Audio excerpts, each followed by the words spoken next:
Hello, lovely people. We are on live now.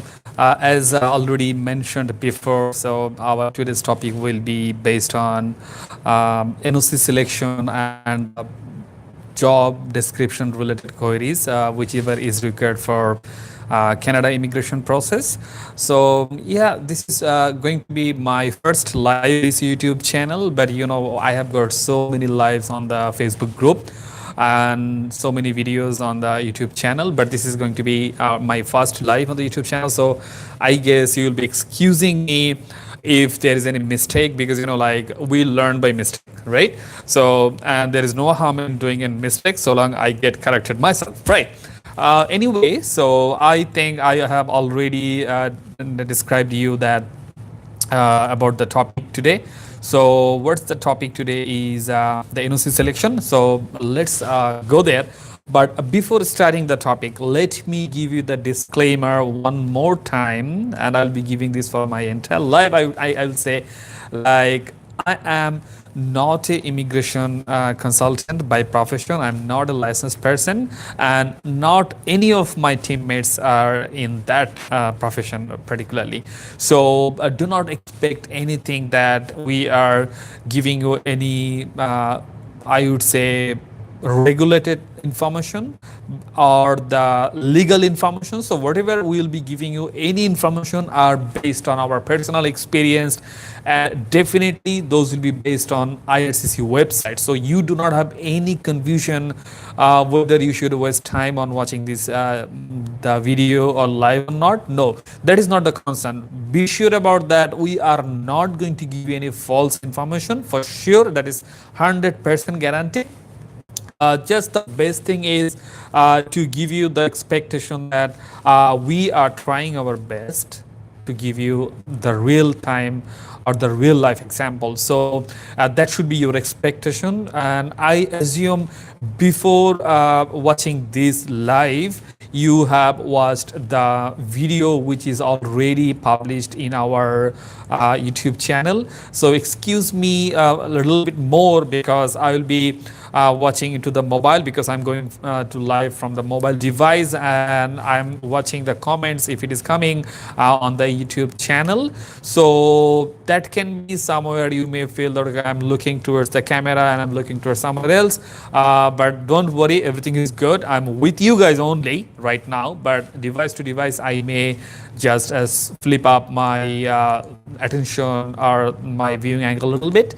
So that is it. I would say just an introductory, and meanwhile, if you want, you can just leave some comment. If you want me to start with anything or everything you want, I'll be trying to give you answer definitely within my best capability.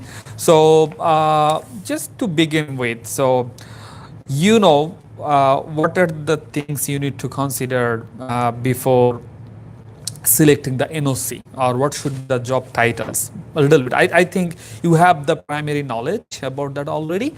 So I will just try to give you more knowledge about that, whatever I know and I came to learn by last 4 to 5 years, starting from my immigration journey, right?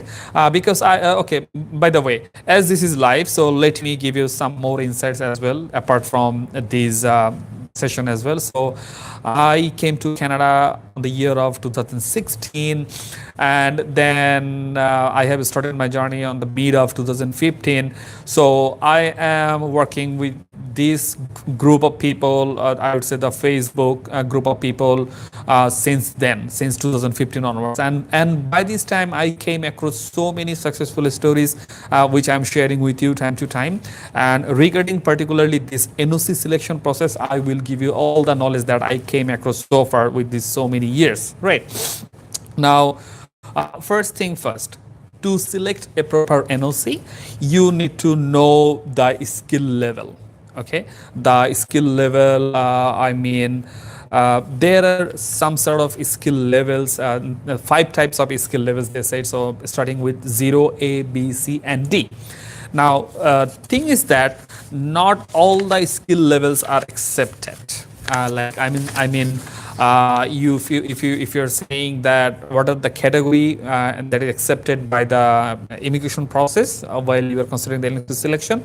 So 0A, B, C, D, but they count only 0A, B, these three categories. So they are not counting other two categories because those are not that much skill level as they are expecting. So if you're in, for example, in our video, we have mentioned about 1311.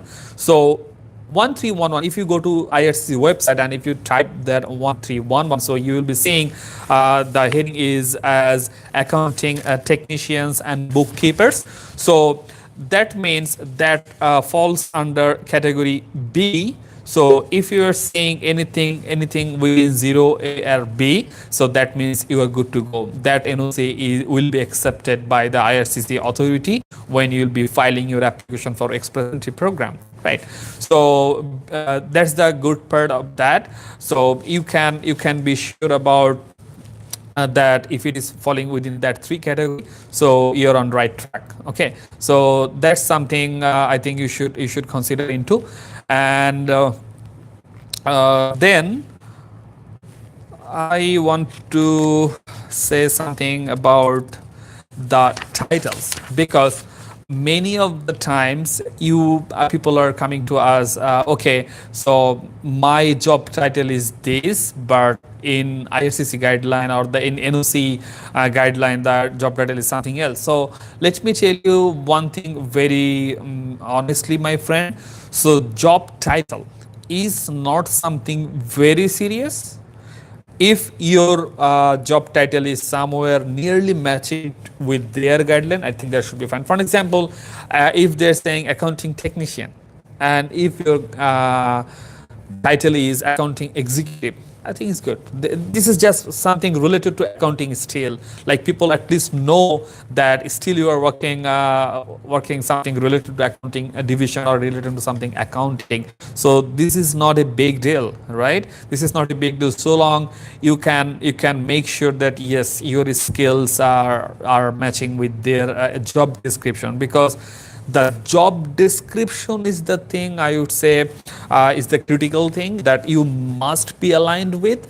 And again, I'm not saying that your job description should be exactly matching whatever they're saying under main duties. So if you go to any NOC, then you will see there is a tab called main duties. So in that main duties, they will be expecting some works. For example, if I take the example of 1311, so they're saying, let's say, prepare tax returns and perform other professional bookkeeping services, prepare other statistical, financial, and accounting reports, keep financial records, and establish post journal entries, reconcile accounts, then complete and submit tax remittance form, etc., etc. So there are so many things that they're expecting, but make sure your job description, that means the job you're doing right now or you had in the past, so you have the similar sort of experience as they're expecting under the main responsibilities.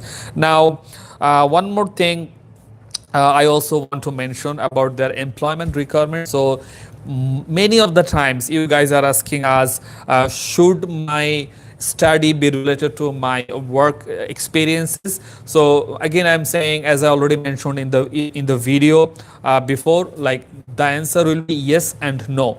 So for some NOC, the education may not be matching or maybe matching, but for some NOC, they are already telling you, yes, your education must be within this range. So for example, again, with 1311, so they are saying under the employment requirements, completion of a college program in accounting, bookkeeping, or a related field. That means to claim this NOC 1311 as your NOC, their expectation is, yes, you have studied something within this accounting or bookkeeping related field. So it's not that, okay, somebody is coming from let's say international study background or some other background or engineering background or doctor background, and they are now they want to now claim the NOC of 1311. Yes, maybe you are working something related to bookkeeping or accounting, but your study also should reflect that yes, you studied something within the accounting and bookkeeping related fields, because that is the expectation by IRCC. They are saying.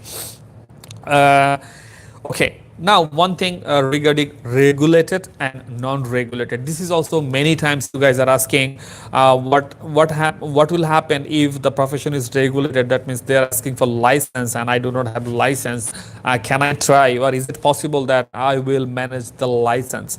Now, number one, if it is a regulated profession and if they are asking for license, no, you cannot just apply without that license, because that is already the requirement, right? There is no other way. Now, if you ask me, can I try for the license? I would say yes, you can try. There is no harm in trying, right? But I don't think you'll be able to get the license, because most of the time all the licensing, they will be requiring you to study either in Canada, or maybe you had some job experience, or you need to fill up something which is related to Canada. Okay. Now, if you are not staying in Canada, if you haven't done your study in Canada, so chances are almost zero that you will not be able to qualify to get the license. That will be my, again, an honest advice. If you're saying the profession is asking for a license, then I will say let it go. Like, you should not be wasting your time, because that may give you some, I would say, some hard feelings. Okay, so better to forget that and go with another another NOC that can be nearly matched to you, but is not asking for a license. Now, if I want to give you any example which is related to the licensing or asking about the regulated profession, so that could be 3112. The heading would be general practitioners and family physicians. So this is just an example. You can just go in the IRCC website just to look, or just to check what sort of documents or what sort of lines they are saying in terms of this sort of NOC. So mostly, if you check their employment requirements, let's say if you go to IRCC website and search for 3112 and then go under employment requirements, then you will see a line written as completion of qualifying examination of the Medical Council of Canada, or and licensed by provincial or territorial licensing authority are required. That means they are clearly mentioning that you need to write the exam which is required by the licensing authority, right? So you can now consider that there is hardly a hope. There is hardly a hope, right? So, and meanwhile, when we are talking about this NOC and job requirements, I must mention two other videos which already have published in our website, in our YouTube channel. That is the details breakdown of 67-point calculation and the details breakdown of 1200 calculation, which is CRS method. So why I'm saying so? Because job is not the only one criteria which will help you to come to Canada. There are so many other factors. So you should consider, I'm saying, all other factors. For example, your age, your education, your IELTS, and everything, because everything accumulately will consider your IELTS score. So sorry, your CRS points and your 67 points calculations, right? So make sure you are watching all the videos to get a clear idea about the immigration points, because without that, if you're thinking of only the jobs, then probably you might be out of the track, because yes, according to job, you may have so many outstanding job experiences, but it might happen that you do not qualify in terms of your age, in terms of your education, in terms of your IELTS. So make sure you are seeing those videos from our YouTube channel, and I will be giving the links after this live session in the comments, so that you can directly go there and check the links.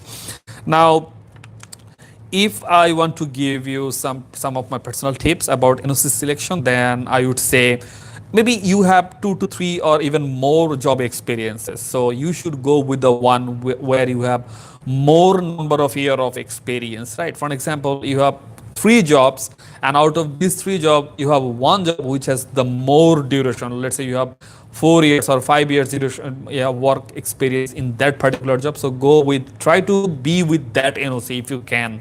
Then the second tip would be, if you can, select the job where you have very good terms and condition with your employer, because please consider it very wisely that you might be asked to present some clarifications. Even they can come to your office in person. They means somebody from IRCC authority or their assigned body can come to your office in person and can go for a wide level or short level of verification. So make sure you have very good terms and condition with your employers, and that should be good. Then another thing is very very important. Many of you will be trying for provincial nomination program. So before selecting any NOC, make sure you are going through all the provincial nomination possibilities, because there might be some NOC code which is commonly available in all the provinces or even most of the provinces. So if you try to go with that particular NOC, maybe your chances are higher, right? So if you can, please do so. Then if you want to know more about the provincial nomination, please stay tuned with us, because we are covering a provincial nomination series. We have started, and our next video will be based on Saskatchewan provincial nomination.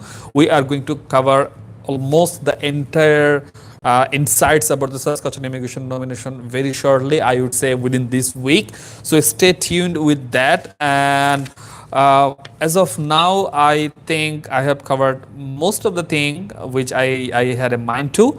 Now, if you have any other question, please feel free to leave in the comments. Then I or my teammates will come back to you to give you the proper answers. I think this is it for now.